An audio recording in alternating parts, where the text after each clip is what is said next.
शिंदे गटाचे आमदार संजय गायकवाड यांनी शिवाजी कोण होता या पुस्तकाचे प्रकाशक प्रशांत आंबी यांना अर्वाच्य भाषेत शिवीगाळ करत जीवे मारण्याची धमकी दिली होती। हे प्रकरण संपूर्ण महाराष्ट्रभर चर्चेत आलं होतं। प्रशांत आंबी यांच्या बाजूनं पुरोगामी संघटनांनी मोठा लढा उभारला होता। आमदार गायकवाड यांना शिवीगाळ केल्याबद्दल माफीसुद्धा मागितली होती। या सर्व प्रकरणानंतर हिंदुत्ववादी संघटनांनी या पुस्तकावर बंदी घालण्याची मागणी केली होती। साताऱ्याहून हिंदू राष्ट्र समन्वय समितीच्या वतीनं या पुस्तकाच्या माध्यमातून इतिहासाचं विकृतीकरण केलं जातंय असा आरोप करण्यात आला होता। यावर प्रतिक्रिया देताना प्रकाशक प्रशांत आंबी यांनी हे आरोप धादांत खोटे असून या पुस्तकातील सर्व लिखाण हे पुरावेनिशी करण्यात आल्याचं सांगितलं।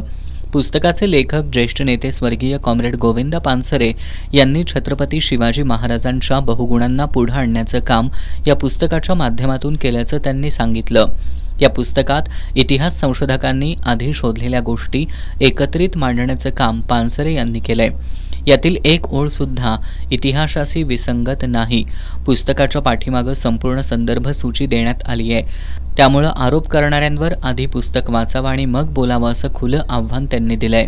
तो त्रास असा आहे की आता ते पानसरे जरी या जगात नसले तरी त्यांच्यावर मरणोत्तर गुन्हा दाखल करा अशा पद्धतीची ती मागणी करतात। आणि सध्या सुरुवात त्यांनी अशी केली की या पुस्तकाचं नाव एकेरी आहे, पण खरोखर त्यांच्या जे मनात आहे ते आता ते बरळायला सुरू झालेले आहे। त्यांचं म्हणणं असं आहे की यामध्ये छत्रपती शिवाजी महाराजांच्या इतिहासाचं विकृतीकरण केलेलं आहे। पण विकृतीकरण काय केलेलं आहे? या पुस्तकामध्ये छत्रपती शिवाजी महाराज हे रयतेची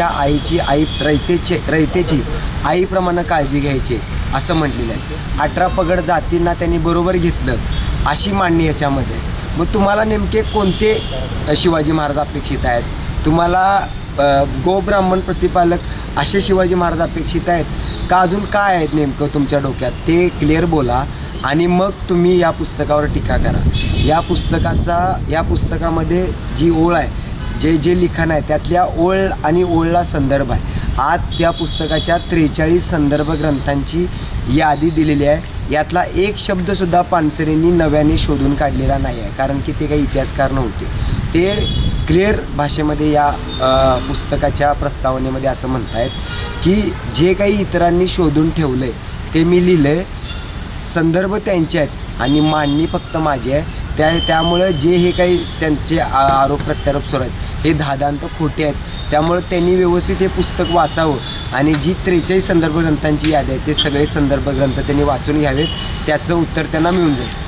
वास्तविक पुस्तकाच्या माध्यमातून जनतेची तळहाताच्या फोडाप्रमाणे काळजी घेणारा राजा, शेतकऱ्यांची काळजी घेणारा, त्यांना मदत करणारा राजा, स्त्रियांचा आदर राखणारा, त्यांचा सन्मान करणारा राजा, सर्व जाती धर्मांना सोबत घेऊन स्वराज्य स्थापन करणारा राजा, गो ब्राह्मण प्रतिपालक नाही तर क्षत्रिय कुलवंश श्री राजा शिवछत्रपती असं यातून अधोरेखित करण्यात आलंय।